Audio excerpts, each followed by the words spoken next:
Trauma resilience is the ability to heal from traumatic events and thrive in spite of negative life experiences.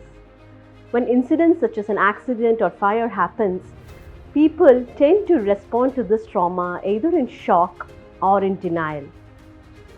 As a scan that you see now, two people involved in the same car accident went through a fMRI scan after 3 months of the accident.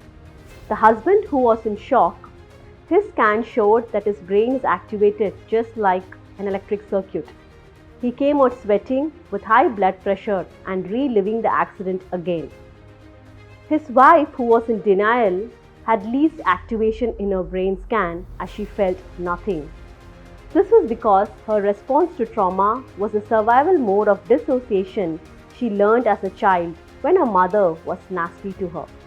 People in shock are usually anxious, confused, they replay the events and have the fear of the event happening again, hypervigilant, extremely tired, have disturbed sleep and anger, and physical reactions like nausea, vomiting, and headaches.